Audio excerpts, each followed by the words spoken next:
Hello guys, you're welcome again to my channel. So check out this install guys, very clean, right? Stay tuned, I'm going to show you everything you need to know. Hello besties, it's your girl bobokiddifashion. Welcome to my page. Make sure you follow me on social media. I'm on Instagram, I'm on TikTok, and make sure you like, subscribe, and hit the notifications so you don't miss out on the best tutorials ever. So guys, first of all, before I do my install, I always prep my hair. That's why I love when my clients bring their hair to me maybe a day before or sometime before they come for their install. So I have a lot of time to work on their hair, to prep their hair before they install, especially if they might be in a haze on the day or I just don't like to rush out things on that day. So first, as you saw, I have to blow dry my hair. Like, I can't stress this enough. Whether or you're straightening your hair or you're curling your hair, always blow dry your hair. So after doing that, I'm going to apply my lace tint mousse. So guys, obviously you bleach your nose when you get the wig, but then when you remove your glue and you kind of install the hair over and over, you notice that you're going to have some whitish on your lace. So there's no need going in again to bleach your roots for a second time or third time. That literally means you're going to have to keep bleaching your roots each time you install that hair, which is not really advisable. So yeah, so we're just going to use lace tint and you can see how perfectly blended this lace is. So yeah, we're done with our prep and we're going to wait for our clients to come and let's slay and rock this install. So before I get into that, I did a very big mistake in this install, and anyone who can pinpoint that mistake, you're going to have a free install. And if you're far away from me, you can send in your wig for revamp or styling. That's on me. So make sure you're attentive to figure out if you can catch that mistake I made. So yeah, let's get into it. So first you're going to slick your hair back. We already know the drill. You're going to use gel or you're going to use any spray of your choice. And you're going to brush that hair all the way back so you get it out of the face. And you're going to use the alcohol to clean out your face, and then I'm just going to go in to put my wig up to kind of mark out where my glue is going to sit.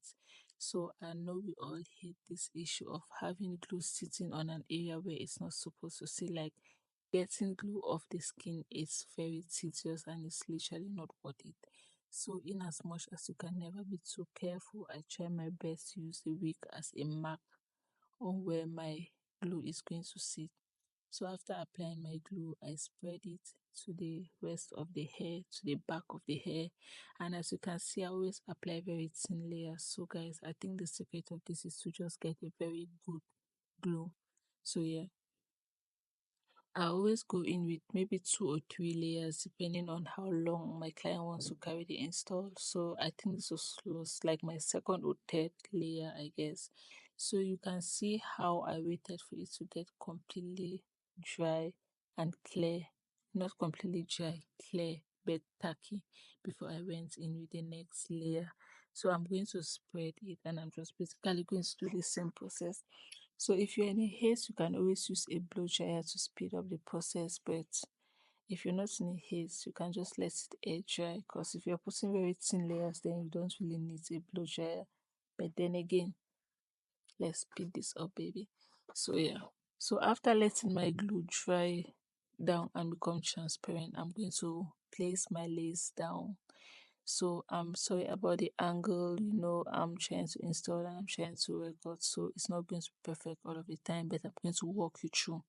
So after you've put your second and third layer, you're going to bring down your wig, which is why you first of all put your wig down before you start your glue application, so that when you're done, you're just going to sit it on the glue and you don't have to move the wig cap a lot.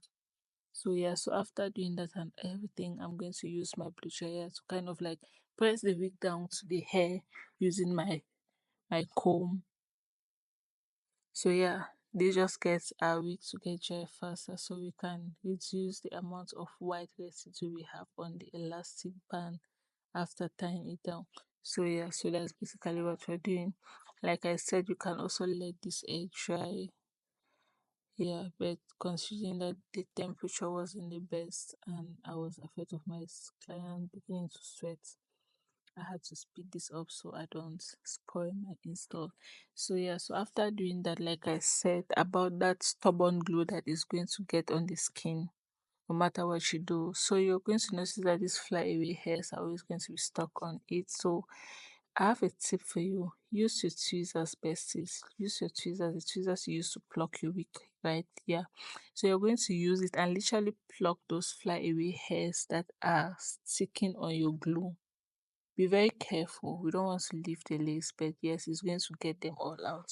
So after doing that, I'm going to use hair mousse to slick my hair back so I prevent more flyaway hairs from sticking to the glue after tying this down. So yeah, so after doing that, I'm going to go in with my secret recipe, which is my melting spray and my lace tint. Like it's a two-in-one job. I get the lace melted while blending it to the skin color of my clients, and you can literally see the lace disappear already. So yeah, so after doing that, we are going to put our hair up and then we're going to tie it down. So I did let this air dry, just so you know. I let this air dry and it was completely dry and you could touch it and it would be tacky before I tied it down. So yeah, so in this part I was just trying to explain to my clients the new update that I'll be bringing. So I'm going to be bringing these elastic bands that it's not going to put a lot of pressure on your ear, and I'm going to drop it in the screen after doing this. So yeah, so I'm very happy for that because my clients' comfort is my satisfaction. So yeah, so she just wanted to slick back ponytail with chorus in the back, like you saw at the beginning of the video. So I was just trying to put these two sides down and slip it down. So you could use your hair mousse to slick this down. You could use your gorilla gel to slick this down. You could use any gel of your choice to slick it down. So it just depends on the look you're going for. So I use my blow dryer. I'm sorry guys. Your girl is exhausted. So I use my blow dryer to speed up the process and get the wax to dry quicker so that I can proceed to the next thing. So yeah, so after doing that, I'm just going to coil the hair like I said. She wanted to ponytail with some coils at the back. So if you don't know how to coil your hair, best there's a video up and I'm going to post one up after this so I can teach you everything you need to know.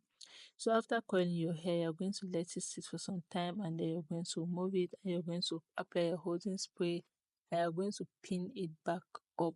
Make sure you're doing all this while it's still hot so your coils can last longer. So after doing the rest of the hair, I'm going to unpin this and just let it fall. So my client didn't want me to comb it out. She wanted to rock it for some days because of course eventually the coils are going to fall, and look at that, beautiful, perfect, like she is so gorgeous. So guys, let me know if you figured out the error and your trip is waiting. Bye bye.